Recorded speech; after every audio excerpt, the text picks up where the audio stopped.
Excuse me, come again? Dick,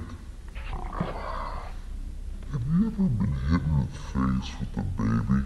This dude is insane. Images of babies being thrown into the sky is what you'll find if you Google his name. The one and only, rap holding a trophy. Make you feel like you know me, roll up your grocery.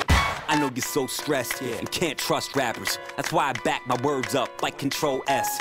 This story is here for historians. How we made hip-hop Michael victorious. Dirk berserk, performing work from the Cirque du Soleil. Laying on a jerk that I'm certain to slay.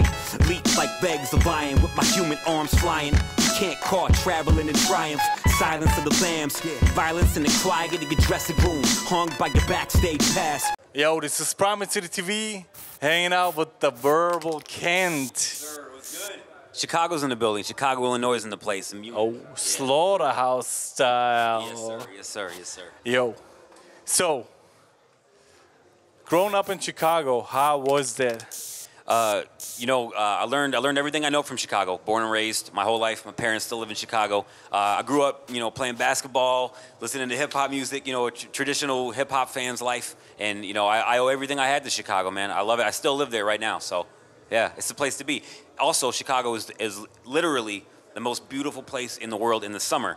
In the winter, it's the worst place in the world. So, people from Chicago, we are patient, wise, old people. Because we deal with the extremes of life.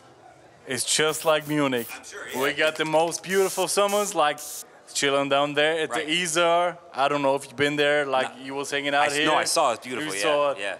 But in the winter, shit gets cold. But Chicago, that's it's an Indian name, Chicago. I think it's called like the river. Yeah, I think so. I don't know too much history about the actual name, but obviously Native Americans built America, so yeah. So I gotta ask one question. How old are you? Oh man, this guy puts me on the spot. Man, I'm 26 years old, and no, I'm 32 years old, man. 32. Almost he's older than me, but who gives a fuck? I don't know. When did you start digging that hip hop thing?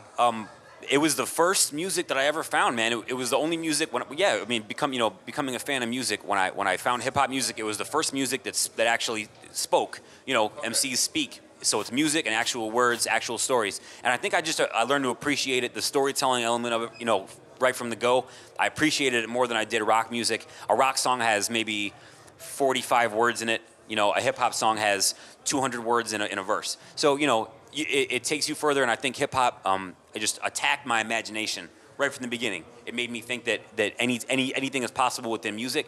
And I'm not dissing rock. I like rock music, but it's not like hip hop music. What was the first hip hop tracks you was listening to, or the first hip hop LPs? I don't know if you're into vinyl, but what was the first hip hop stuff you bought? My first purchase was Ice-T, New Jack Hustler. From New Jack City. That was my first purchase. I went to the mall, and I had my dad with me, and I wasn't quite old enough to purchase it because it was NC. Parental advisory, exactly. Explicit lyrics or explicit content. Exactly, that's how it was back in the day. So I had to have my dad with me, and he was just like, "What is this?" He's like, "Why do you want this?" And I'm like, "Don't worry about it. Just agree." And he was like, "All right." And that was the beginning. It was, I grew up on the early '90s rap. I grew up on Ice-T, Ice Cube. House of Pain, Cypress Hill, Wu-Tang Clan, Tupac, Biggie. Anything that came out between '89 and '94 is when I learned to appreciate rap, which I think made me the artist I am today. And I just released an album called Save Yourself, and I got to work with some of my heroes. I got to work with Pete Rock, Masta Ace, Ed O.G., Sadat X on my record.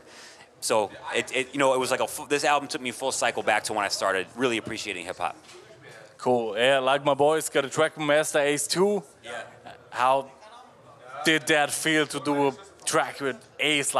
Slaughterhouse was one of the things I had to get. I was digging it woo! I mean, Masta Ace is one of the OGs of hip hop. Working with him it's incredible. I got to meet him. I got to build with him, and he was nothing but cordial and respectful as a younger up and coming artist. Nothing but respect. And it was mutual. It was incredible. Same with Sadat X. My first tour ever was I opened up for Sadat X and Ed O.G. And Sadat X took me aside after the first show, and he actually gave me some point. He wanted to talk about my set. So he actually took the time, he actually took time out and was like, yo, I like what you're doing. I like what but this is what I think, for example, do this song shorter, this song longer. That song worked at this point in the set. It was like real advice from like a real, one of my idols growing up. So much respect to Sadat. Shout out to Sadat. It's just like that. Each one teach one stuff that we all pupils and we all teachers, and like each one teach one stuff. So now I saw you before. Saw you back there. How does it feel to like meet? Like you mentioned Wu-Tang. How does it feel to like play at the same jam like Inspector Deck, who was like on the Wu-Tang record 36 Chambers, which was one of the greatest hip hop records ever of all time. I've had the privilege of opening for a lot of different random Wu-Tang members, but this show is special. Having Inspector Deck on stage with Smif-n-Wessun and Rah Digga and Premier, and being the host of this show, it's special. It's one of those things where you sort of just. I was on stage watching Inspector Deck, just kind of just like. Whoa! Like I'm on stage watching Smif-n-Wessun watch Inspector Deck, and that's like so it's like full cycle. I've opened up for the Jizza a bunch. I've done a lot of shows with him. This is, and also being in Europe, being in Munich, it's special. It's special. Honestly, it's different and it's special because Europe is the torch for true hip hop. Europe, I'm not even saying that. It's true. Europe makes it possible for people like Inspector Deck and Smif-n-Wessun and Primo to elongate and take full advantage of their careers. It's real. It's the support that Europe has given to the true era, legendary, real era of hip hop it's everything. I was just talking about that with someone the other day. It's everything. So for me to be at this point, just Verbal Kent, just an MC from Chicago coming up, paying my dues, it's an honor and a privilege to be here. To be honest with you, at this show. Thank you for being here. But what are your lyrics all about? It's like, I think you guys got a lot of love. Like, it's what I feel when I'm talking to you. What are your lyrics about? I'm sort of part political, part old school battle MC. And most of my content is, my style and the way that I like to formulate and put my lyrics together, it's about my form. It's about growing the form of hip hop. That's what I always took from it growing up, learning. So it's like, I want to put together a rhyme and structure it in the perfect way. And I still, every day I try to do that over and over again in a different perfect way. So, I've always sort of had content is, I don't know, this sounds strange. Content's almost second to form for me. You know what I mean? It's about how I put it together and how it appears. Obviously, content is huge. It's storytelling, it's hip hop, it's MCing. So, with that in mind, I usually like to discuss sort of, I like to talk about politics because I like to talk about sort of smashing ignorant people, overcoming, I'm Jewish, I'm a Jewish MC also, so I like to talk about freedom, I like to talk about what it means to be a minority. I also just like to fuck people up. I mean, my rap style is basically like, I'm gonna figure out the most intelligent and witty way of destroying my invisible opponent that is, the hate of the universe. So basically I rap about destroying hate. That's the best way to say that right there.